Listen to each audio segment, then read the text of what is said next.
ఎప్పుడు ఇది స్టార్ట్ అయింది ఇంత మరి డిఫరెన్స్ ఆఫ్ ఒపీనియన్స్ ఎప్పుడు వస్తున్నాయంటే it's my body not yours. నా ఇష్టం వచ్చినట్టు నేను ఉంటా. సమాజం గురించి నాకు అక్కర్లేదు. సమాజం అనుకునే వాళ్ళు అనుకుంటూనే ఉంటారు, మాట్లాడే వాళ్ళు మాట్లాడుతూనే ఉంటారు. నాకు ఇష్టం వచ్చినట్టు నేను ఉంటా. ఎక్కడ ఎలా ఉండాలో నా ఇష్టం. అది అది అది ఇండివిజువల్ ఫ్రీడమే. But that sense good term అంటే అది ఒక మంచి పద్ధతేనా అనే రకంగా ఎట్లా చూడాలి? దానిని మనం జడ్జిమెంటల్ గా ఉండొద్దు అని చెప్తున్నామండి. ఆడవాళ్ళైనా మగవాళ్ళైనా డీసెంట్ గా ఉండాలి అనేది ఎవరమైనా కోరుకుంటాం.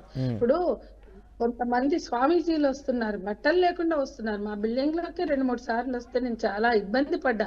ఒంటి మీద నూలు పోగు లేకుండా ఒక మతానికి చెందినటువంటి స్వామీజీలు వస్తే వాళ్ళ చుట్టూ మనుషులు పూజలు చేసుకుంటూ వస్తారు. బట్టలు వేసుకోకుండా రోడ్ల మీద తిరుగుతారు. అది కూడా చాలా పబ్లిక్ న్యూసెన్సే కదా. దాని మీద ఎందుకు చర్చ ఉండదు? నేనే మా బిల్డింగ్ లోకి చాలా సార్లు వస్తే అది పబ్లిక్ న్యూసెన్స్ అని చెప్పాను వాళ్ళకి.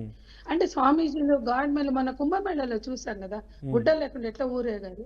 కాబట్టి ఈ సమాజంలో రకరకాలుగా వాళ్ళ ఇష్టం అనే పద్ధతుల్లో చాలా మంది ఉంటున్నారండి.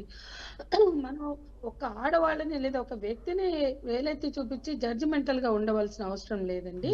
ఆ ఫ్రీడమ్ ఉండాలనే దాని ఎసెన్స్ ని తీసుకుందాం. అట్లాగే ఎవ్వరు ఇబ్బంది కరంగా అంటే ఒక మా ఇష్టం మేము ఒళ్ళిప్పుకొని తిరుగుతాము అంటే దాన్ని కూడా మనం ఎట్లా చూడాలి? మణిపూర్ లో అత్యాచారాలకు వ్యతిరేకంగా మణిపూర్ తల్లులు ఆ రెజిమెంట్లకు వ్యతిరేకంగా మిలిటరీ రెజిమెంట్లకి ఎదురుగా న్యూడ్గా నిలబడి ప్రొటెస్ట్ చేశారు. అక్కడ మనం ప్రొటెస్ట్ నే చూస్తాం. అక్కడ వాళ్ళు బట్టలు వేసుకోలేదు, వాళ్ళు శరీర ప్రదర్శన చేశారని చూడం. కాబట్టి సందర్భాలను బట్టే ఉంటుంది. అల్టిమేట్ గా ఆడవాళ్ళని బాధ్యం చేయడం అనే దానికన్నా వాళ్ళు కూడా ఈ కల్చర్ లో భాగమే. అట్లా మాట్లాడిన వాళ్ళు కూడా అట్లా డ్రెస్సులు వేసుకుని ఆ షోలు చేస్తారు. ఆమె చెప్పింది కదా, రాశికి క్షమాపణ చెప్పింది కదా, ఇట్లా మాట్లాడిన అనసూయ. అవును, నేను కూడా మాట్లాడాను. అంటే వాళ్ళు మాట్లాడే భాష వాళ్ళది కాదు, వాళ్ళు వేసుకునే వస్త్రధారణ వాళ్ళ చాయిస్ కాదు. వాళ్ళు నిజంగా వాళ్ళ చాయిస్ మనం అనుకుంటే ఖచ్చితంగా ప్రతిదీ డిజైనే.